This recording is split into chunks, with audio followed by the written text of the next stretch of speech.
அருட்பெருஞ்சோதி ஆண்டவரே, இன்னைக்கு லைவ் மிக சிறப்பா வரணும்பா. நீ தான் வழி நடத்தணும். அண்ணா என்ன பண்ண போறீங்க? லைவ் பண்ண போறோம்ப்பா. லைவ் பண்றதுக்கு வெறுமனே கண்டென்ட் மட்டும் இருந்தா பத்தாது. நம்ம சேர்த்து வச்சிருக்க மொத்த ஞானத்தையும் அருளையும் எல்லாத்தையும் போடணும். அப்பதான் அது உலக மக்கள் எல்லாருக்கும் போய் பிரயோஜனமா அமையும். போட்டுருவோம். நேற்று சம்பாதிச்ச காசை பூரா போட்டு போடுறேன். நல்லா அமைக்க போடுங்க. உடச்சு விட்டு நம்ம காசை உடனே பொறிக்க அழிக்க வேண்டியது. என்ன கிட்ட போச்சு? 1 2 3 போதும். 4 சுத்தக்கூடாது. திருச்சி கல்யாணம் மேல பேக் இன்னும் பேக் ஆச்சாராது புடிக்க கூடாது.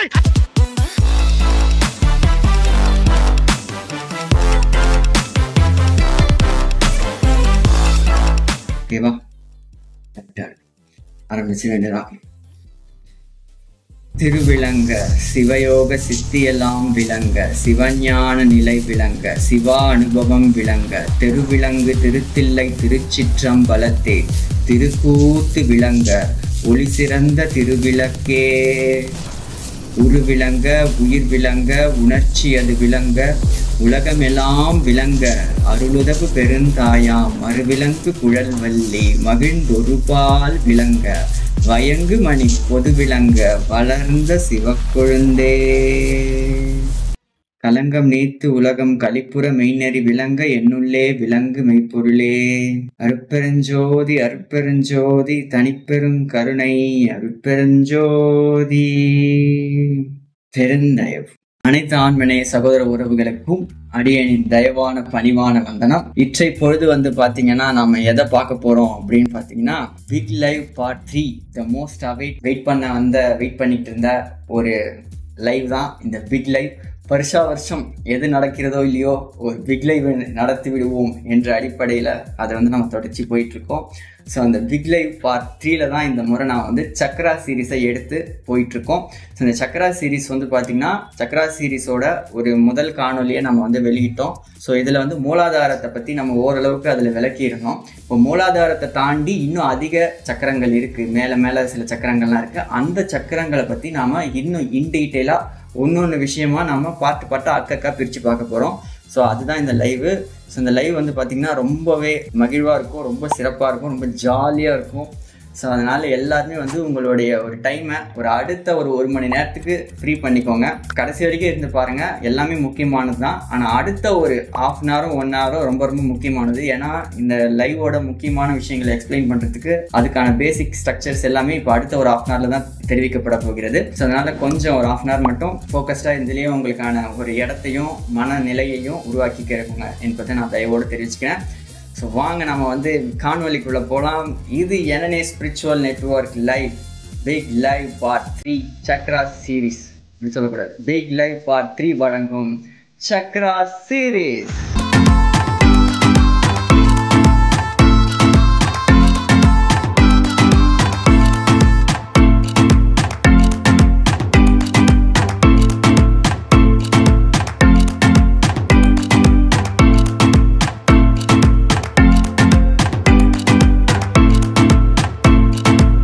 இதில் பார்க்க போகிற தலைப்புகள்லாம் என்னென்ன அப்படின்னு பார்த்தீங்கன்னா 7 சக்கரம், 5 உடம்பு, 3 முக்கிய நாடி, 1 மனித வாழ்வு.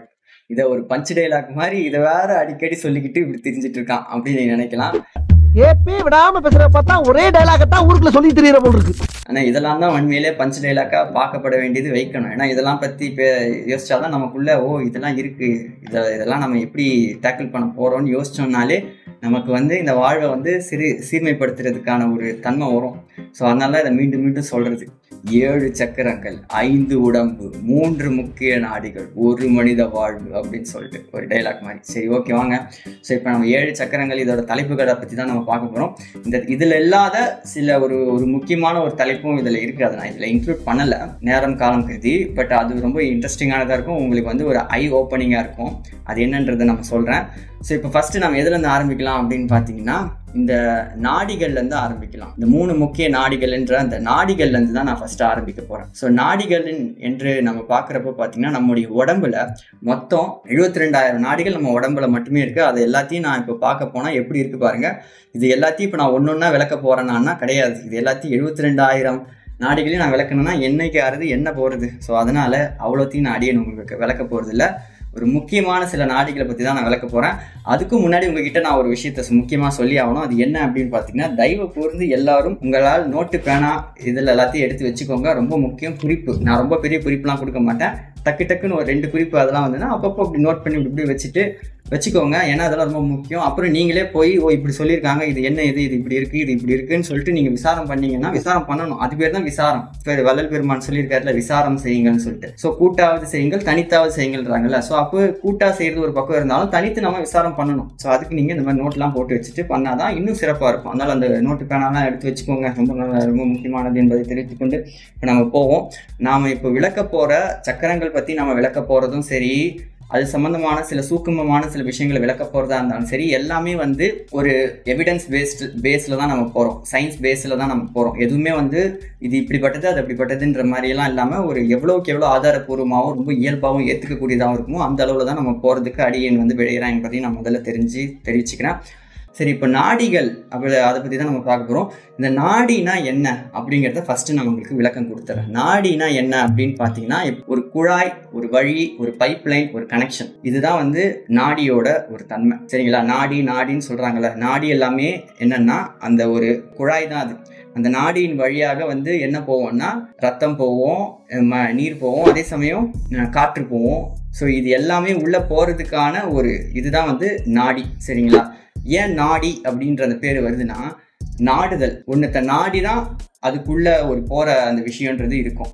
இப்போ குழாய் இருக்குன்னா, அந்த குழாயில் தண்ணின்னு ஒன்று இருக்குன்னா, அந்த குழாய் வந்து மேல்முகமாக இருந்ததுன்னா தண்ணி மேல்முகமாக போகும். அதே குழாய் கீழ்முகமாக இருந்ததுன்னா அதில் அந்த தண்ணி கீழே போகும். ஸோ அப்போ அந்த தண்ணியோட தன்மை வந்து எதை சார்ந்து இருந்தது, எதை நாடி இருந்தது, அந்த குழாயை பொறுத்து தான். ஸோ அப்போ அதுதான் அதை நாடுதல்னா சார்தல்னு அர்த்தம். இப்போ நாடுன்னு நம்ம சொல்கிறோம்ல, நம்ம இருக்கிறது என்ன அப்படின்னு பார்த்தீங்கன்னா நாடு. ஸோ இந்த நாடு வந்து ஏன் நாடுன்னு இதை சொல்கிறாங்க அப்படின்னு பார்த்தீங்கன்னா, நாம் இந்த நாட்டை தான் சார்ந்து இருக்கோம். இந்த நாட்டுக்குள்ளே போகிற சட்டத்திட்டங்களை தான் நம்ம மதித்து சார்ந்து இருக்கோம். சரிங்களா? அதனால தான் இதுக்கு நாடுன்னு பேர். இப்போ உங்களுக்கு புரியுதா? நாடு, நாடி, அதுக்கப்புறம் இந்த பைப்லைன், இந்த குழாய், இது எல்லாம் உங்களுக்கு நல்லா புரிஞ்சிருக்கும்னு நினைக்கிறேன். ஏன்னா இந்த வார்த்தையை நம்ம தெரிஞ்சுக்க அடிப்படையிலேருந்து ஆழத்துலேருந்து ரூட்லேருந்து தெரிஞ்சுக்க வேண்டியது ரொம்ப அவசியம். எல்லாமே வந்து நான் அடுத்து சொல்ல போகிறது எல்லாமே வந்து சின்ன பாயிண்ட்ஸாக தான் இருக்கும். நான் ரொம்ப நேரம் எதையும் வச்சுலாம் இழுக்க மாட்டேன். பாயிண்ட்ஸாக இருக்கும். அதனால வர பாயிண்ட்ஸ் எல்லாத்தையுமே நீங்கள் வந்து அப்படியே கப்புன்னு வாங்கிக்கணும். அப்படி கப்புன்னு குறிச்சிக்கணும்.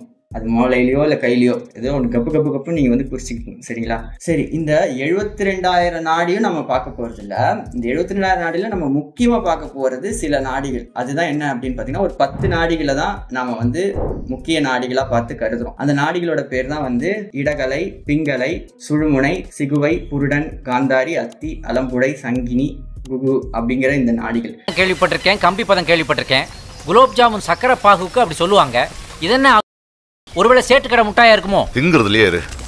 இது எல்லாமே ஒரு வகையான நாடி வகைகள், ஒரு வகையான பைப்லைன்.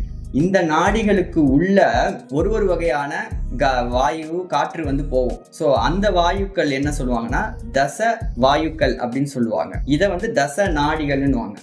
தசம்னாலே என்ன மீனிங்னா 10ன்னு அர்த்தம். சரிங்களா? ஏன் இந்த வார்த்தை தசம் அதை குறிப்பு எடுத்துக்கோங்க. தசம் என்றால் 10. இது ஒரு ஞான சொல். இதை நம்ம எடுத்துக்கணும். ஏகா தச நிலை யாததி நடுவே ஏகா அப்படிங்கிற அந்த தசன்ற அந்த வார்த்தை வருது பாருங்க, அது ஒன்று இருக்கு. ஸோ அந்த துவாதச பெருவெளி அப்படின்னு சொல்லுவாங்க. ஸோ அந்த இடத்துல அந்த தசன்ற இதெல்லாம் ஞான சொற்கள். இந்த ஞான சொற்கள் எல்லாம் தசம்ன்ற வார்த்தை வருது. அதனால தசம்னா உங்களுக்கு என்னன்றது தெரிஞ்சிருக்க வேண்டியது ரொம்ப அவசியம். இது தமிழ்ச்சொல், நல்ல தமிழ்ச்சொல் இது. அதனால தசம் என்றால் 10 என்ற அர்த்தம். இதை குறிச்சுக்கோங்க. அதே சமயம் இது இல்லாமல் நாடிகளை பற்றி நான் ஆல்ரெடி நம்முடைய இதில் நான் வந்து விளக்கி இருப்பேன். நம்முடைய என்னென்ன தளத்திலேயே வந்து பார்த்தீங்கன்னா நாடிகள்னு போய் போட்டு பார்த்தீங்கன்னா வரும். இப்போ பார்த்தீங்கன்னா இதுலேயே நான் வந்து நாடிகளை பற்றி நான் ஒன்று விளக்கி இருப்போம். தசவாயுக்கள் பற்றியும் நாம கொஞ்சம் ஒன்னொன்னா விளக்கி இருப்போம். பிராணன், அபானன், பியானன், உதானன், சமானன், நாகன் அப்படின்னு சொல்லிட்டு இந்த வாயுக்களை பற்றிலாம் நான் விளக்கி நம்மளுடைய தளத்தில் ஆல்ரெடி இருக்கும். அதெல்லாம் நீங்கள் அங்கே போய் பார்த்துக்கோங்க. இதுலேயுமே ஃபில்டர் அவுட் பண்ணி தான் நான் உங்களுக்கு வந்து விளக்க போகிறேன். இதுலேயுமே ஃபில்டர் அவுட் பண்ணி முக்கியமான ஒரு 3 நாடிகள் இருக்குது. அதுதான் என்ன நாடிகள் அப்படின்னு பார்த்தீங்கன்னா, இடகலை, வடகலை. அச்சோ சாரி மாமா நம்ம மைண்ட் அங்கே போகுதே. ஒரு சின்ன விஷயத்துல வரப்பொழுது அந்த ஈகோ, நான் சொல்றது சரியா நீ சொல்றது சரியான்ற ஈகோ எல்லாம். அப்ப 2 பேருக்கு ஈகோ இருக்கு சார். யாரும் இல்லன்னாங்க. ஈகோ இருக்குதான். மனிதர் ஈகோ இல்லாம அப்படி இருப்பான். பிங்களை, ஓகேயா? பிங்களை, ஓகே. இடகலை, பிங்களை, சுழுமுனை என்று சொல்லக்கூடிய இந்த 3 நாடிகள் தான் இருக்குது. சரிங்களா? ஸோ இந்த 3 நாடிகளுமே வந்து பார்த்திங்கன்னா இருக்கிற இந்த 72,000 நாடிகளோட அசைவுகளையும் இதையும் எதை தீர்மானிக்குது அது அப்படின்னு பார்த்தா இந்த 3 நாடிகள் தான். ஏன்னா இதுதான் மேஜரானது. இந்த 3 நாடிகளை பற்றி தெரிஞ்சுக்க வேண்டியது நமக்கு ரொம்ப ரொம்ப கட்டாயம். இதுதான் நாடிகள்லையும் மிக முக்கியமான நாடிகள் இந்த 3 நாடிகள். ஸோ இதோட தன்மைகள் என்ன ஏதுன்றதை இப்போ நம்ம அடுத்தடுத்து பார்க்க போகிறோம். சரி, இந்த நாடிகளை இறைவன் வந்து எந்த தத்துவத்தின் கீழே ஆட்சி பண்ணுறாரு, அதாவது ஆளுமை பண்ணுறாரு, வகுத்து வச்சிருக்காரு அப்படிங்கிறத இப்போ நம்ம அடுத்து பார்க்க போகிறோம். இதுக்கு நாம் எதுலேருந்து பார்த்து தெரிஞ்சுக்கிறது? இறைவன் வந்து உருவாக்கின அந்த கிரியேஷன் ஆஃப் தியரி எதுலேருந்து நம்ம தெரிஞ்சுக்கலாம்? வேற எதுல? 36ல தான். ஸோ எடுங்க அந்த 36 எடு. கண்ணாயிரம் அந்த 36 எடு, பாட்டு எடு, அந்த 36 இதை வந்துருச்சு பாருங்க. 36 தத்துவத்தில் தான் நமக்கு இதெல்லாம் நம்ம பார்த்து தெரிஞ்சுக்க முடியும்.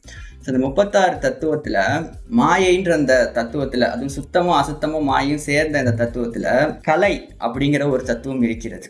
இந்த கலையின் கீழே தான் வந்து இந்த நாடிகளை இறைவன் வந்து வகுத்து வச்சிருக்காரு, ஆப்ரேட்டும் பண்ணுறாரு.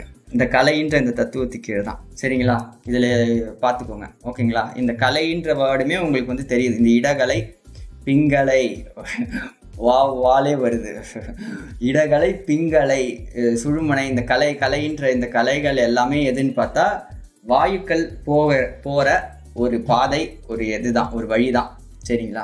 ஸோ அந்த பாதை வழிகள் எல்லாம் எப்படி இயங்கணும், எந்த மாதிரியான ஒரு ஸ்ட்ரக்சர் கீழே இயங்கணும், எந்த தத்துவத்தின் கீழே இயங்கணும் அப்படின்னு பார்த்தா கலைகள் அப்படிங்கிற இந்த தத்துவத்துக்கு கீழே தான் இறைவன் வந்து இதை பண்ணுறாரு. சரி, இப்போ இந்த கலைன்ற வேர்டு உங்களுக்கு ரொம்ப ஃபெமிலியரான ஒன்று தான். கலைன்றது உங்களுக்கு ஒன்றும் இது கிடையாது. இதை வந்து நீங்கள் அகவலில் நிறைய இடத்துல கேள்விப்பட்டிருக்கலாம். எங்கள் அகவலில் கலைன்ற வேர்டு வர மாதிரி ஒரு சில வரிகள்லாம் இருக்குது. அது எங்கே யாராவது ஒருத்தங்க சொல்லுங்கள் என்ன இந்த இதெல்லாம் வருதுன்னு சொல்லிட்டு பார்ப்போம் டக்குன்ட்டு. கரும சித்திகளின் கலை பல கோடியும். அற்புதம் அருமை. ஆக்கண்டேன் அருமையாக சொல்லிவிட்டார். கலை அறிவு கலைவெளி அதனை களப்புற சுத்த அளவெளி வகுத்து அறுப்பிருந்த அருமை. கலைப்பறிந்து எடுத்து, கலைப்பறிந்துன்றது அந்த கலை வேற, நம்ம அந்த கலை வராது, இந்த கலை வேற. கலைப்புன்றது அது வந்து ஒரு சோர்வு, அந்த கலைப்பு வேற, இந்த கலை வேற. அகவல்ல இருந்து சொல்லாரு சொன்னா நல்லா இருக்கும். கலை அறிவு அளித்து கலிப்பினில், அந்த இடத்துல கலிப்பினில் இது வருது. ஓகே, சாகா கலைநிலை தழைத்திடு வெளியணும். ஸோ அப்போ பாருங்க, சாகா கலைநிலையின் போது சாகாத இருக்கிறதுக்கான ஒரு கலை இருக்கு. என்ன கலை அப்படின்னு பார்த்தீங்கன்னா, இங்க வாங்க நான் உங்களுக்கு காட்டுறேன், பார்ப்போம். இந்த நம்ம பார்க்குற இந்த 72,000 நாடிகளோட பாதையில ஒரு வழியில சாகாத கலைக்குரிய ஒரு பாதைன்றது இந்த 72,000 நாடிக்குள்ள ஒரு நாடியில இருக்கு. அந்த நாடியின் வழியாக நமக்கு வந்து சுவாசம் போயிட்டு இருந்ததுன்னா நாம இறக்க வேண்டிய அவசியமே வராது. அதுதான் சாகாத ஒரு கலை, ஒரு பாதைன்றது இருக்கு, ஒரு கலை. ஸோ ஓகே, போதும், இது வரைக்கும் போதும். நம்ம மிச்சத்தை உள்ள வந்து பார்த்துக்கலாம். ஸோ கலைன்றதை பற்றி இன்னும் என்னென்ன வரிகள் எல்லாம் இருக்கு அப்படிங்கிறத இப்போ நான் அடியேன் வந்து ஷேர் செய்ய விரும்புகிறேன். நிறைய இடத்துல கலைன்னு சொல்லிட்டு இவ்வளோ இடத்துல இருக்கு கலைன்ட்டு. ஸோ இத்தனை இடத்துலையும் வந்து கலையை பற்றி வள்ளல் பெருமான் வந்து அகவல்ல குறிப்புகள் கொடுத்துருக்காரு. மண்கலை, சத்தர்கள், காற்றிடை, அசையியல், கலையியல், உயிரியல், ஆற்றலின் வகுத்த அருப்பெருஞ்சோதி, காற்றிடை, உயிரியல், கதிப்பல, கலைபல, ஆற்றலின் வகுத்த அருப்பெருஞ்சோதி. ஸோ அப்போது காற்று, இடை, கதி. ஸோ காற்றுக்கு பக்கத்தில் கலையை வகுத்திருக்காரு. ஸோ காற்றுன்றது எது அப்படின்னு பார்த்தா இந்த காலம்தான் காற்று அப்படிங்கிறத நம்ம ஏற்கனவே உங்களுக்கு நம்முடைய அலர்ட் 2025ல நம்ம பார்த்துருக்கோம். காலம் ஈக்குவல் கால் காற்றுன்னு சொல்லிட்டு. ஸோ அதுக்கேற்ற மாதிரி தான் இங்கே அகவல்ல வரிய வருது பாருங்கள். காற்றுக்கு அருகாமையில் உயிர், கதிப்பல, கலைப்பல, ஆற்றலின் வகுத்த அற்பெருஞ்சோதின்னு சொல்லிட்டு இந்த தத்துவங்களோட விஷயங்களை பற்றி வள்ளல் பெருமான் வந்து 36 தத்துவங்களை பற்றி அகவல்லே குறிப்பிட்டு இருக்காரு. அதை நம்ம தெரிஞ்சுக்கணும். சரி, ஓகே இது போதும். ஸோ இப்போ கலைங்கிறது என்னன்னு தெரிஞ்சிருச்சா? கலைங்கிறது அந்த நாடிகள் தான். அந்த நாடிகளை நம்ம உடம்புக்குள்ளே இருக்கும்போது அதுக்கு நாடி. அதுவே வந்து அண்டத்தில் அந்த நாடிக்கு என்ன பேர்னா கலைன்னு சொல்லுவாங்க. காற்று போகிற அந்த பாதைக்கு பேர் கலை அண்டத்தில். ஓகேங்களா? நம்முடைய பிண்டத்தில் உடம்புக்குள்ளே அதுக்கு பேர் நாடி, அண்டத்தில் அதுக்கு பேர் கலை என்பது உனக்கு புரிஞ்சிச்சு. அந்த கலைன்ற தத்துவத்தை வச்சு தான் இறைவன் வந்து இந்த நாடிகளை எல்லாத்தையும் வந்து வடிவமைச்சிருக்காரு. ஸோ இந்த கலைன்ற தத்துவம் எதை அடிப்படையாக வச்சு மெயினாக இயங்குது அப்படின்னு பார்த்தீங்கன்னா பிரகிருதி மாயை. ஸோ இந்த பிரகிருதி மாயை தான் என்ன அப்படின்னு பார்த்தீங்கன்னா மூலப்பகுதி மாயை. இப்போ கலைங்கிறது எந்த தத்துவத்தை சார்ந்து இயங்குது அதுக்கு கீழே வர டிபார்ட்மெண்ட் எதுன்னு பார்த்தா பிரகிருதி மாயை தான். மூலப்பிரகிருதிங்கிறது அதிக மயக்கம் உடையது. ஏன்னா இந்த மூலப்பிரகிருதி மாயை எந்த அடிப்படையாக வச்சு இயங்குதுன்னு பார்த்தீங்கன்னா இந்த முக்குணத்தை அடிப்படையாக வச்சு இயங்குது. அந்த 3 குணங்கள் என்னென்ன அப்படிங்கிறத இப்போ எனக்கு டைப் பண்ணுங்க. 3 குணங்கள் என்றால் என்ன? டக்குன்னு வரணும், டக்குன்னு வரணும். சோல்ஸ் இவ்வளோ லேட் ஆகக்கூடாது. 3 குணங்கள் என்றால் என்ன? அருமை, அற்புதம். எல்லாருக்கும் இதை போட்டு விடுங்க, லைக் போட்டு விடுங்க பாட்டில இருந்து ப்ளீஸ். அடடா அந்த மாதிரி டக்குன்னு ஒரு இதையே எடுத்துட்டு வந்தாரு. நம்ம இதுல இருக்கிறது கையிலேயே வச்சிருப்பாரு போல இருக்கு. நம்ம இந்த சொல் கௌதம் சொல். அற்புதம், அருமை. இந்தாங்க சார் இதுதானே சார் முக்குணமா? இந்தாங்க சார் எடுத்துட்டு பாருங்க சார், இந்தாங்க சார் அப்படிங்கிற மாதிரி டக்குன்னு இப்படி கையிலேயே வச்சிருப்பாங்க. இந்தாங்கோ என்ன வீச்சடல் மாதிரி காட்டுற அந்த அளவு இருக்கு. சூப்பர். சோ 3 குணங்கள் என்று சொல்லக்கூடியது எது அப்படின்னு பாத்தீங்கன்னா சத்துவம், ராஜசம், தாமசம் என்ற இந்த 3 குணங்கள் தான் முக்குணங்கள். சரிங்களா? என்ன நிறைய பேர் ஆணவம் கண்மம்லாம் சொல்றீங்க, அதெல்லாம் கிடையாது. ஆணவம் கண்மம் கிடையாது, அதெல்லாம் வேற டிபார்ட்மெண்ட். இதுக்குதான் கேட்கறது எல்லாருக்கும் என்ன இருக்குன்ட்டு. சரி, முக்குணம் ஓகே, க்ளோஸ் பண்ணிடலாம், அதோட வச்சிடலாம். சரி, 3 குணங்கள் என்பது சாத்வீகம், ராஜசம், தாமசம்ன்றது இதுதான். சரி, இப்போ சித்தம்ன்ற ஒரு கருவி இருக்கு பாத்தீங்களா, தத்துவத்தோட இந்த கருவி. இந்த சித்தம்ன்றது இந்த மூலப்பிரகிருதியில இருந்து வந்த சித்தம்ன்ற இந்த கருவி எதை அடிப்படையா வச்சு செயல்படுதுன்னா அந்த முக்குணத்தை அடிப்படையா வச்சுதான் செயல்படுது. ஓகேங்களா? ஓகே, இப்போ அப்படியே கொஞ்சம் ஓபன் பண்ணிக்கோங்க. சித்தம்ன்ற வார்த்தை எங்க கேள்விப்பட்டிருக்கீங்க? இது எந்த கருவிகளினுடைய கூட்டத்துக்குள்ள வருது சொல்ல முடியுமா யாராவது? டக்குன்ட்டு சித்தம்ன்ற கருவி எந்த கூட்டத்துக்குள்ள வருகிறது? பறக்கிறது. மனம், புத்தி, சித்தம், அகங்காரம். அற்புதம், அருமை. சிவசங்கர் சோல் அருமை. அந்த கரணம் அற்புதம். எல்லாருமே அற்புதம். சரி, இப்போ என்ன கேள்வி, அடுத்த கேள்வி என்ன அப்படின்னு பாத்தீங்கன்னா இந்த சித்தம் என்றால் என்ன? சித்தம் என்ன பண்ணுது? சித்தம் அந்த கரண கூட்டத்துக்குள்ள இருக்கு அப்படிங்கறத நீங்க சொல்லிட்டீங்க. அது நம்ம ஆல்ரெடி இங்கேயே பார்த்திருக்கோம். இங்க வாங்க, நான் உங்களுக்கு சித்தம்ன்றது அந்த கரண கூட்டத்துக்குள் இருக்கிறது அப்படிங்கறத நாம ஏற்கனவே ஹே மனமே அப்படிங்கிற காணொலியில நான் குட்டியா இருக்கும்போது அந்த இதெல்லாம் நான் விளக்கி போட்டிருந்தேன். தெரியுமா? இனிமே நான் குட்டியா தான் இருக்கேன், இருந்தாலும் சொல்றேன். சரிங்களா? ஓகே, இப்போ அந்த கரண கூட்டங்களுக்கு மத்தியில தான் இந்த சித்தம்ன்றது ஒண்ணு இருக்கு. சரி, சித்தத்தோட வேலை என்ன? அதை பத்தி கொஞ்சம் சொல்லுங்க. எத்தனை பேர் கரெக்டா சொல்றீங்கன்னு பார்ப்போம். சித்தத்தில் எல்லா ஜென்ம பதிவுகளும் இருக்கும். அருமை. அனலைஸ் பண்ணுமா? ஆல் டேட்டாஸ் ஆர் கெப்ட் தேர். அருமை. முன்பு சேமிக்கப்பட்ட அறிவு பதிவுகள். அருமை, அதுவும் பதிவுகள். எஸ். Storage place. அருமை. பதிவு செய்வது. அற்புதம். So okay, cloud storage. அருமை. எல்லாருமே அருமை, கரெக்டா இருக்கீங்க. அனுபவ பதிவு, ஸ்டோரேஜ், டேட்டா. அற்புதம். அடடா பிள்ளைகள்லாம் இப்படிதான் இருக்கணும்.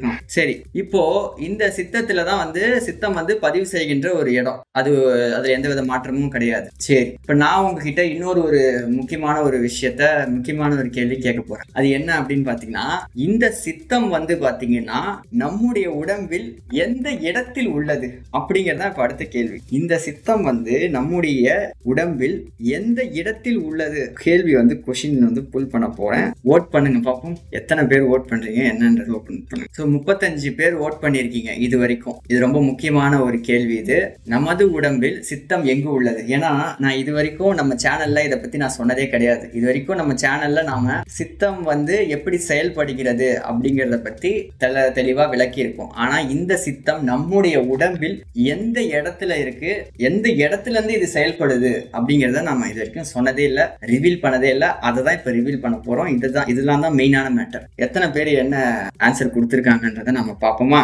எல்லாருமே முக்காவாசி 60 பேருக்கு ட்ரை பண்ணிருக்காங்க. 60 பேருமே எதுக்கு கொடுத்துருக்காங்கன்னா மூளையில் அப்படின்னு கொடுத்துருக்காங்க பதில். Anonymous. Okay, super, nice. But okay இதை அப்படியே இது வச்சுக்கலாம். பட் ரியாலிட்டி என்னன்றத பார்த்துருவோம். சித்தம் எங்க இருக்கு, எந்த இடத்துல சேவ் ஆகுது அப்படின்னு பாத்தீங்கன்னா அது மூளையிலானா கிடையாது. சித்தம் எங்க இருக்கு என்றால் அடி மூலாதாரத்தில் தான் சித்தம் என்பது இருக்கிறது. என்னடா சொல்ற? ஒண்ணுமே புரியல. மெயினான வேலை நம்முடைய புத்தியில், மூளை பகுதியில தான் புத்தி தத்துவம்ன்றது இருக்கு, அமர்ந்திருக்கு. அங்கதான் இறைவன் அந்த புத்தி தத்துவத்தை வச்சிருக்காரு அப்படிங்கறத நம்ம தெரிஞ்சுக்கிறோம். அட் த சேம் டைம் இப்போ அடுத்த கேள்வி, நம்முடைய அகங்கார தத்துவம் எங்கு உள்ளது, எந்த இடத்துல இருக்கு, செயல்படுது? அதையும் ஓட் பண்ணுங்க. எத்தனை பேருன்றது பார்ப்போம். உங்களோட அந்த கெஸ்ஸிங்ஸோட இது என்னன்றதை நான் பார்ப்போம். அகங்காரம்ன்றது இப்போ என்னன்னு பாத்தீங்கன்னா ஒரு விஷயத்தின் மீது தனக்கு அப்படின்னு யோசிக்கிற அந்த தன்மை, தான் தனதுன்னு யோசிக்கிற தன்மை. அது என்னன்றது தான் அகங்காரம். சரி, இது எத்தனை என்னன்றதை பார்ப்போம், இதுக்கான விடை என்னன்ட்டு. அற்புதம், அருமை. ஓகே, 62 பேர் ஓட் பண்ணியிருக்காங்க. ஓவராலா த ஆன்சர் இஸ் மார்பு. Correct. Overall answer is right. மார்பு தான் கரெக்ட். ஏன்னா அச்சோ நானே இங்க சொல்லிட்டேனே, அங்கதான் மார்பு தானே. நான் உங்களுக்கு போய் காட்டினா தானே ஒரு சஸ்பென்ஸா இருக்கும். இதுக்கு முன்னாடி நானே சொல்லிட்டேனே. நீங்க டைமிங் மிஸ் பண்றீங்க போங்க. சரி, பரவாயில்ல. ஸோ அந்த மார்புல தான் வந்து அகங்கார தத்துவம்ங்கிறது இருக்கு. அதுவும் எங்கன்னா நெஞ்சிலேயே, அந்த அடி நெஞ்சில தான், அந்த அடி நெஞ்சில தான் வந்து அந்த அகங்கார தத்துவம்ன்றது இருக்கு. நான் பெரிய ஆள் தெரியுமா, நான் என்னையே நீ இதை சொல்லிட்டியா, நான் எவ்வளவு பெரிய ஆள் தெரியுமா, நான் என்ன தெரியுமா அப்படின்ற என்ன நான்ன்ற அந்த தன்மைலாம் அகங்கார தத்துவத்துல அங்கதான். அதுதான்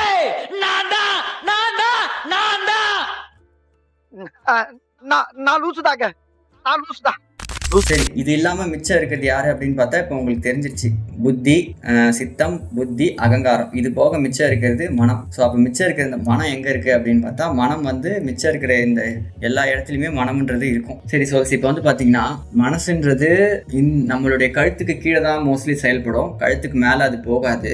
மனம்ன்றது கழுத்துக்கு உள்ள வரைக்கும் தான் அது செயல்படும். இந்த தத்துவங்களுக்குள்ளேயும் அது போயிட்டு மேலேயும் கீழேயுமா போயிட்டு வரதான் அதோட பண்பு, மனசோட பண்பு. சரிங்களா? அகங்காரமுமே கூட மேல் எழும்போம். சரிங்களா? ஆனா மெஜாரிட்டியா அது இருக்கிற ஸ்தானம் அதுதான். அதை விட்டு அது போகாதான்ன்றது கிடையாது. அதுவும் மேல் இறங்கும் கீழே இறங்கும். சரிங்களா? இது ஆனா அது இருக்கிறதோட மெஜாரிட்டியான ஸ்தானம் நெஞ்சுதான். சரி, இது வரைக்கும் உங்களுக்கு புரிஞ்சது. இப்ப நான் உங்களுக்கு சொல்ல வேண்டியது என்னன்னா, அது எப்படி சித்தம் வந்து கீழே இருக்கு, எந்த மாதிரி அப்படிங்கறத இப்ப நம்ம பார்க்கணும். ஓகே, இப்ப நம்மளுடைய உடம்புல சித்தத்தோட வேலை என்ன அப்படின்னு பாத்தீங்கன்னா, கொஞ்சம் ரீகால் பண்ணிப்போம். இந்த ஐம்புலன்கள் இருக்கு. விஷயத்த கண்ணு பாக்குது, இதா காது கேக்குது, நாக்கு ருசிக்குது என்றால் அது உடனேயே மனசுக்கு போயிட்டு, மனசுல இருந்து மனசின் வழியாக இதுக்குள்ள வந்த உடனே மனசு எங்க போகுது, அந்த டேட்டாவை எங்க எடுத்துட்டு போகுது, சித்தத்துக்கு தான் எடுத்துட்டு போகும். சரிங்களா? இந்த சித்தம் தான் வந்து என்ன அப்படின்னு பாத்தீங்கன்னா, சித்தத்துல தான் வந்து டேட்டா வந்து பிரிச்சு கொடுக்கும் இந்த சித்தம். ஓகேங்களா? அதுக்கப்புறம் தான் வந்து புத்தி போய் அதை அனலைஸ் பண்ணிட்டு, அதுக்கப்புறம் அந்த விஷயம் நல்லா இருந்தா இது பற்றலாம், இல்ல இது நல்லா இல்ல இது வேணாம் அப்படிங்கிற அந்த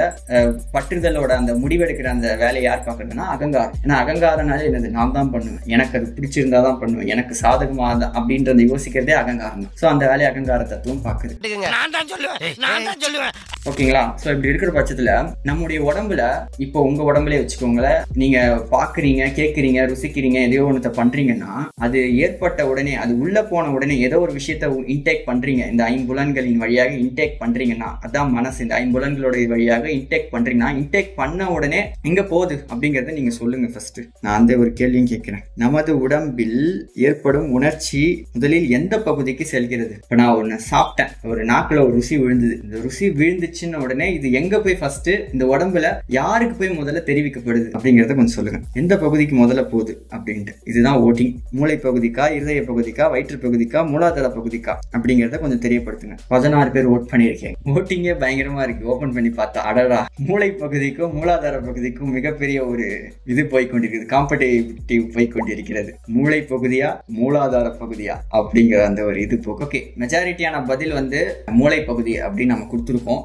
ஆனா சயின்ஸ் படி பார்த்தா மூளை பகுதிங்கிற மாதிரி தான் நமக்கு தெரியும், அப்படிதான் நமக்கு சொல்லப்பட்டதா இருக்கு. ஆனா உண்மையா நம்மளுடைய அனுபவத்தின் அடிப்படையில் நீங்க பாத்தீங்கன்னா, ஒரு விஷயத்தை நீங்க உட்கொள்ளும் போது அது முதல்ல உங்களுக்கு எங்க போவோம், அதோட பதிவு எங்க போவோம், அதோட உணர்வு எங்க போவோம் அப்படின்னா, அந்த சூக்கும உணர்வு, நம்ம உட்கொள்ற அந்த டேஸ்ட்டு, நம்ம ஒரு விஷயத்த பார்க்குறப்போ கிடைக்கிற அந்த டேட்டா, அப்புறம் ஒன்றத்தை கேட்குறப்போ உள்ளே போகிற அந்த டேட்டா, இது எல்லாமே ஃபஸ்ட்டு எங்கே போவோம் அப்படின்னு பார்த்தீங்கன்னா மூலாதாரத்தில் தான் போவோம். ஃபஸ்ட்டு இங்கே தான் போவோம். ஏன்னா நம்ம டேக் பண்ணுறது இன்டேக். ஸோ நம்ம வந்து ஒன்றத்தை வாங்கிட்டு இப்படி எடுத்துக்கலன்னா இப்படிதான் எடுத்துக்கிறோம், உள்ளதான் போவோம், இப்படிதான் போவோம். நமக்கு அது உணவுன்ற விஷயத்துக்கு மட்டும் நான் சொல்லலை. இந்த ஐம்புலன்களின் கருவிகளாக நம்ம வாங்குற எல்லா விஷயமே ஃபர்ஸ்ட் கீழே தான் போகும். ஏன்னா ஞானிகள் இவர்கள்லாம் வந்து ஐம்புலன்களின் வழியாக எதையும் வாங்க மாட்டாங்க. அவங்க இங்க இருந்தே இங்க பார்த்து இங்க புரிஞ்சுப்பாங்க, இங்க இருந்தே இங்க பார்த்து இங்க புரிஞ்சு இப்படி மேல போவாங்க. அவங்களுடைய கன்சியூமே எப்படி இருக்கும்னா, அவங்க எடுத்துக்கிற ஒரு விஷயத்த உள்வாங்குதலே மேல்முகமா தான் இருக்கும். நம்மளது அப்படி கிடையாது. நாம எல்லாமே இந்த பொறிப்புலன்கள் வழியா வாங்குறது எல்லாமே ஃபர்ஸ்ட் கீழ்முகமா தான் போவோம். கீழ்முகமா போயிட்டு அதுக்கப்புறம் தான் அது மேல்முகமா செயல்பட்டு அதை வந்து ஒரு ஒழுங்குபடுத்துற அந்த ஸ்ட்ரக்சர் தான் இந்த உடம்பாவே இருக்கு. எடுத்துக்காட்டுக்கு உணவே எடுத்துக்கிட்டாலும் உணவு ஃபர்ஸ்ட் கீழே போயிட்டு அதுக்கப்புறம் அதை அரைச்சி பிறச்சி கீழமையானது தள்ளிட்டு நல்லதையும் இதையும் எடுத்து எல்லா பகுதிக்கும் எடுத்து வாரி கொடுக்குது பாரு. இதுதான் வாயின்றதன் வழியாக வயிறு பண்ற வேலை இதுதான். சரிங்களா? இது ஒரு விஷயம்.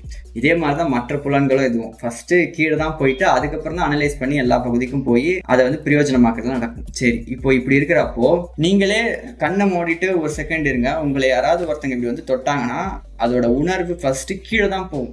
கீழே போகும்போது உங்களுக்கு ஒரு பயம் வரும், சிக்குன்னு ஒரு பயம் வரும். யாராவது தொட்டா யார் அப்படிங்கிற மாதிரி ஒரு இது வரும். நீங்க எதிர்பாராதப்போ ஒரு தொடுதல் வந்ததுன்னா உங்களுக்கு டக்குன்னு ஏன் கீழே போனப்போ கீழே வந்து ஒரு பயம் கிளம்புது அப்படிங்கிறத நீங்க நோட் பண்ணி பாருங்க. நீங்க உங்களையே நீங்க எப்பவுமே உற்று நோக்கி பாருங்க, இதை நீங்க உணர முடியும். ஆமா, சரி. இப்போ இது வந்து எப்படி நடக்குது நம்ம உடம்புல அப்படிங்கறத இப்போ நான் உங்களுக்கு வந்து ரொம்ப என்னென்ன சோல்ஸுக்காகவே ரொம்ப எக்ஸ்க்ளூசிவா எங்கேயுமே கிடைக்காது அப்படிப்பட்ட ஒரு இதுவா எங்களுடைய இதுல தான் நான் உங்களுக்காக பண்ணி எடுத்துட்டு வந்திருக்கேன். வேற எங்கேயுமே கிடைக்காது. ஆமா, ஆக அது பார்ப்போம் வாங்க, நான் உங்களுக்கு காட்டுறேன்.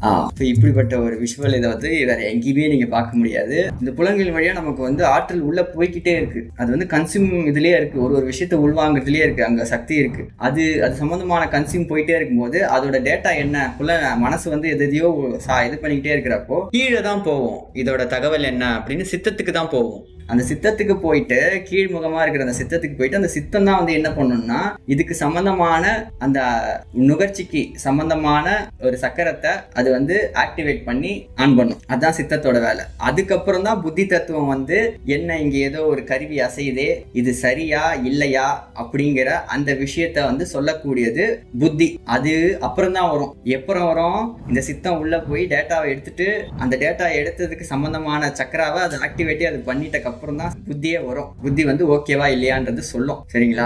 இதுதான் நம்மளுடைய உடம்புல ஞானம் செகண்ட்ல இது நடந்துகிட்டே இருக்கு. இந்த சக்கர அசைவுக்கு அப்புறம் ஏற்படுற சுகமோ துக்கமோ அது வந்து தொடரலாமா வேணாமா இல்ல அதை அப்படியே விட்டுடலாமா அப்படிங்கிற அந்த விஷயத்தை டிசைட் பண்றது யாருன்னா அகங்காரம், இந்த ஜீவன். இந்த ஜீவன் தான் வந்து அகங்காரம்ன்றது உங்களுக்கு நான் பிக் லைவ் 1லேயே நான் உங்களுக்கு விலாவரியா விளக்கி இருப்பேன். I hope you guys didn't forget that information. இந்த ஜீவன்ன்றவன் தான் அகங்காரம், இதுதான் டிசைட் பண்ணுது அப்படிங்கிறத நான் சொல்லுவேன். சரிங்களா? ஸோ இந்த மாதிரி சித்தம் வந்து ஒரு சக்கராவை ஆக்டிவேட் பண்ணி அசைக்க அது தொடரட்டுமா வேணாமா அப்படிங்கிறத யார் டிசைட் பண்றா? அகங்காரம், ஜீவன் தான். சரிங்களா? அதுதான் அந்த ஜீவன் தான் நம்ம தான் ஓகே இது நல்லா இருக்கு இது எடுத்துக்கலாம், இல்லை இது வேணாம் அது விட்டுரு அப்படிங்கிறதெல்லாம் நம்ம டிசைட் பண்றோம்.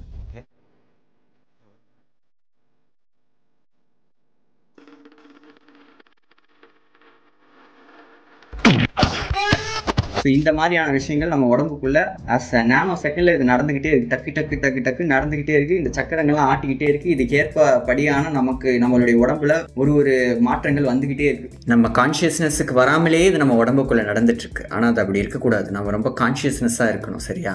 இப்போ புத்தியை பத்தி நான் உங்களுக்கு இன்னும் கொஞ்சம் ஒரே ஒரு இது மட்டும் விளக்கிறேன். இந்த புத்தி தத்துவத்தோட வேலை என்னன்றதை பத்தி வள்ளல் பெருமான் வந்து ஒரு இதுல குறிப்பில அழகா சொல்லுவார். என்ன சொல்லுவார் அப்படின்னு பாத்தீங்கன்னா, அருள் வந்து எப்படி செயல்படுது அப்படின்னு சொல்லிட்டு, தயவாகிய அருள் எத்தன்மை உடையது அப்படின்ற பகுதியில ஆன்ம அறிவாகிய புத்தி தத்துவத்துக்கு நன்மை தீமையை விளக்க காட்டுவோம் அப்படிங்கிறாங்க. புத்தி தத்துவத்தோட வேலை நன்மை தீமையை விளக்கிறது தான். ஸோ இந்த அருள் அப்படிங்கிறது வந்து யாரோட டிபார்ட்மெண்ட் அப்படின்னு பாத்தீங்கன்னா அருட்சக்தியோட டிபார்ட்மெண்ட். ஸோ அந்த அருட்சக்தியுமே எங்க இருக்குன்னு பாத்தீங்கன்னா ஆன்ம அறிவு அருட்சக்தி இது எல்லாமே எங்கன்னா சென்டர் ஆஃப் த இதுக்குள்ள தான் இருக்கு. சரிங்களா? ஸோ அப்போ அந்த புத்தி தத்துவம் யாரு கீழே வரும் அப்படின்னு பாத்தீங்கன்னா சக்தியோட கட்டுப்பாட்டு கீழே தான் வரும். அருட்சக்தியோட கட்டுப்பாட்டு கீழே தான் வரும். ஆன்ம அறிவு ஆகிய புத்தி தத்துவம்ன்றது. இந்த ஆன்மான்றது என்ன அது நான் உங்களுக்கு ஏற்கனவே சொல்லிட்டேன். பிக் லைவ் 1லேயே சொல்லிட்டேன். அது வந்து அருட்சக்தியோட தன்மையானதுன்னு சொல்லிட்டேன். So at the same time அதோட கருவி தான் மெயினான கருவி தான் இந்த புத்தி தத்துவம். புரிஞ்சுதா? ஸோ எப்பவுமே நம்மளுடைய அந்த ஆன்ம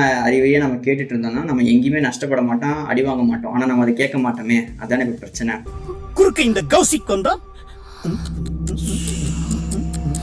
சரிங்களா? இதை நான் ஏன் சொல்ல வந்தேன்னா இந்த புத்தி தத்துவம்ன்றது சக்தியோட டிபார்ட்மெண்ட். இந்த சித்தம்ன்றது அப்ப யாரோட டிபார்ட்மெண்ட், இது யாரோட கருவி அப்படிங்கறத நீங்க தெரிஞ்சுக்கணும். இந்த சித்தம்ன்றது யாரோட கருவி அப்படின்னு பாத்தீங்கன்னா சிவ தத்துவத்தோட கருவி, சிவத்தோட கருவி இது சித்தம்ன்றது. நீங்க நிறைய இதுல கேட்டிருப்பீங்க சித்தம் போக்கு சிவம் போக்கு அப்படின்னு இருப்பீங்க. சித்தமெல்லாம் எனக்கு சிவமயமே. ஏற்கனவே நம்ம மேல ஏதோ பழி சுமத்துறாங்க, நீங்க இப்படி எல்லாம் பாடினீங்கன்னா இன்னும் சமய பழிகள்லாம் உங்க மேல வரும் அப்படின்னு. எனக்கு அதை பத்தி கவலை இல்லை. I don't care. இந்த மாதிரி ஒரு இது சிங்கார ஒரு விஷயத்த நான் சொல்ல வேண்டியது என் கடமை. ஸோ இப்போ அந்த சித்தம் வந்து சிவத்தோட கருவி. சிவம்ன்றது சமய சிவம் இல்லை, இது நீ நினைக்கிற மாதிரி. தயவு செய்து கொஞ்சம் புரிஞ்சுக்கோங்க, இது சமய சிவத்தை பத்தி நான் இங்க பேசிட்டு இல்லை. இது வந்து தத்துவங்களுக்குள்ள இருக்கிற இந்த நமக்குள்ள இருந்து செயல்படுற இறைவன் நமக்கு வகுத்து வச்சிருக்கிற அந்த சிவத்தை பத்தி நான் பேசிட்டு இருக்கேன். கருணையே வடிவா நமக்குள்ள இருந்து இறைவன் வந்து உட்காந்து சிவ தத்துவத்தில் செயல்பட்டு இருக்காரு, அந்த சிவத்தை பத்தி நான் பேசிட்டு இருக்கேன்.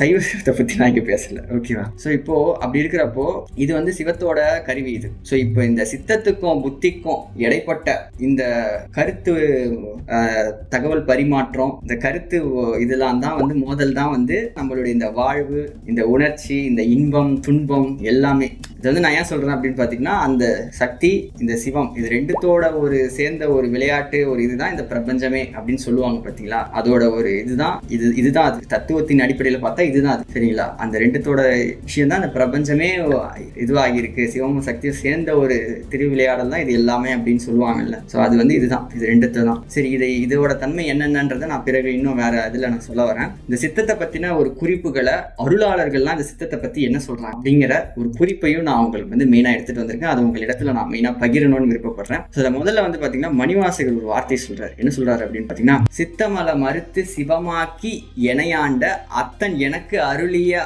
ஆறு பெறுவார் அச்சோவே அப்படிங்கிறாரு. அச்சோவேனா அச்சோ அப்படின்னு அர்த்தம். ஸோ சித்தமல மறுத்து சிவமாக்கி எனையாண்ட, சித்தத்துல இந்த வார்த்தையை கேட்ட உடனே நான் ஷாக் ஆயிட்டேன். என்ன ஷாக் ஆயிட்டேன் அப்படின்னு பாத்தீங்கன்னா, சித்தத்தில் மலம் மறுத்து அப்படிங்கிறாங்க. அப்போ சித்தத்துல மலம் இருக்கா அப்படிங்கிற மாதிரி எனக்கு ஒரு இதாகி விட்டது. சித்தம்ன்றது ஒரு தத்துவ கருவி தானே, இந்த கருவியிலே ஒரு மலம் இருக்கா, என்னங்கய்யா சொல்றீங்க, இது என்னங்கய்யா எனக்கு ஒரு இதாகுதே அப்படிங்கிற மாதிரி எனக்கு ஆயிடுச்சு. போது நான் உங்களுக்கு வந்து அது என்னன்றத கடைசியா சொல்றேன். அப்போ ஆனா அந்த மலம் நீங்கிச்சுன்னா என்ன ஆகும் அப்படின்னு பாத்தீங்கன்னா, இந்த சித்தம் வந்து என்ன ஆகுதான், சிவம் ஆகுது. ஸோ அகைன் சிவம்ன்றது இந்த இடத்துல இது கிடையாது, சாமிய சிவத்துல வர சிவன் கிடையாது. இது வந்து சிவம்ன்றது ஒரு அனுபவ நிலை, அந்த ஒருமை நிலை, எங்குமாய் நிறைந்த அந்த சிற்சபை தண்ணில்ன்ற அந்த எல்லாத்தையும் பார்க்குற அந்த இதுல உணர்ந்து ஒன்றி கலந்து ஒரு அனுபவம் வாங்குற அந்த அனுபவம், சிவா அனுபவம். இன்னும் தெளிவா சொல்லணும், அந்த சிவ அனுபவம். ஏன்னா நமக்கு அந்த சிவா அனுபவத்தை பெறணுன்றதுதான் முக்கியமான ஒரு நோக்கமே. இந்த சிவா அனுபவத்தை பெறதான் நமக்கு இந்த பிரபஞ்சத்தை பத்தியும் இந்த அண்டத்தை பத்தி பிண்டத்தை பத்தியுமான விஷயமே நமக்கு புரிய வரும். அதுக்கப்புறம் நாம போய்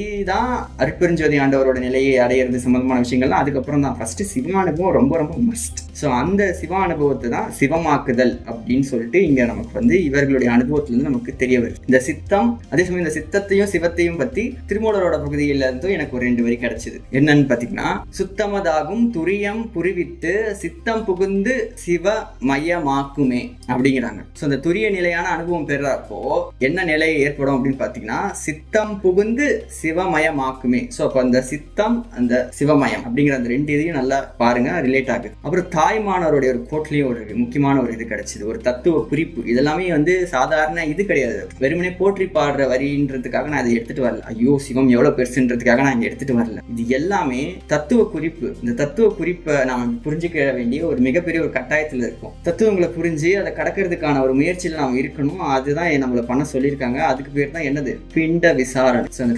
பிண்டம்ன்றது இந்த உடல் விசாரணை. ஸோ அதை தான் இப்போ நம்ம பண்ணிட்டு இருக்கேன். அதுக்கான வரியை தான் இப்போ அடியேன் எடுத்துட்டு வந்திருக்கேன். ஸோ அப்போ பாருங்க, சித்தம் தெளிந்து சிவமானோர் எல்லோருக்கும் கொத்தடிமையான குடிநான் பராபரமே அப்படின்னு அவர் சொல்றாரு. ஸோ இங்கேயும் வந்து பாருங்க, சித்தமும் சிவமும் ரெண்டும் கனெக்ட் ஆகுது. அப்போ எப்படி நாம வந்து சிவம் ஆகலாம் அப்படின்னா, சித்தம் தெளிந்தாலே நம்ம சிவம் ஆகலாம், சரிங்களா? சோ அது என்ன ஏதுங்கிறத இப்ப நம்ம பார்க்க போறோம். நம் வள்ளல் பெருமான் சிவமே பொருள் என தேற்றி என்னை சிவவெளிக்கேறும் சிகரத்திலேற்றி சிவமாக்கி கொண்டது பாரிர் திருச்சிற்றம்பலத்தே திருநட ஜோதி. சோ இதுதான் எல்லா அருளாளர்களும் தன்னோட அனுபவத்துல பகிர்றாங்க. சோ எல்லாரையுமே சிவம், இறைவன் வந்து சிவமாக்குறாரு, சரிங்களா? ஈவன் வள்ளலாருமே சிவ அனுபவம் பெறணும் அப்படின்னு சொல்றாரு. ஆனா அது எங்கு பெறுவது, எப்படி பெறுவது, எதன் வழியா பெறுவது, எதனை செஞ்சா அந்த அனுபவம் நமக்கு கிடைக்கும் அப்படிங்கிற அந்த ஒரு க்ளூ நமக்கு குறிப்பு இங்க நமக்கு கிடைக்கல. மேபி அவரு கொடுக்கலையா, இல்ல அவர் கொடுத்தது நமக்கு கிடைக்கலையா அப்படிங்கிறது நமக்கு தெரியல. பட் அது ஒரு சைடு இருக்கட்டும். பட் ஆனா அதை பத்தின ஒரு விசாரம் நமக்கு இருக்கணும்ல. சிவானுபவம் பெருன்னு மட்டும் சொல்றாங்க. இப்ப எப்படி போய் சிவானுபவம் பெறுவது, எந்த முயற்சியில போனா நமக்கு சிவானுபவம் கிடைக்கும்? ஆப்வியஸா நம்ம கருணை நெறியிலையும் இறையோட அருள் இருந்தாதான் சிவானுபவம்ன்றது கிடைக்கும். ஆனா அதுக்கு முன்னாடி எந்த தத்துவத்துக்கும் சிவ அனுபவத்துக்கும் சம்பந்தம் இருக்குன்ற அந்த அடிப்படை இது நமக்கு தெரிய வேண்டியது ரொம்ப ரொம்ப அடிப்படையான ஒண்ணு, அவசியமான ஒண்ணு. அதுக்கு தான் நான் அதை சொல்லிட்டு. ஸோ அப்போ அந்த அடிப்படையில பாக்குறப்போ இந்த சித்தத்துக்கும் இந்த சிவா அனுபவத்துக்கும் மிகப்பெரிய ஒரு சம்பந்தம் இருக்கு. இந்த சிவா அனுபவத்தை நீங்களும் நானும் இன்னும் ஏன் அதை பெறல அப்படின்னு பார்த்தா, நம்ம அனைவருடைய சித்தத்திலையுமே மலம்ன்றது ஒண்ணு இருக்கு. எஸ், நம்முடைய சித்தத்துல மலம் இருக்கிறதால தான் நமக்கு இன்னுமே சிவா அனுபவம் கிடைக்கல.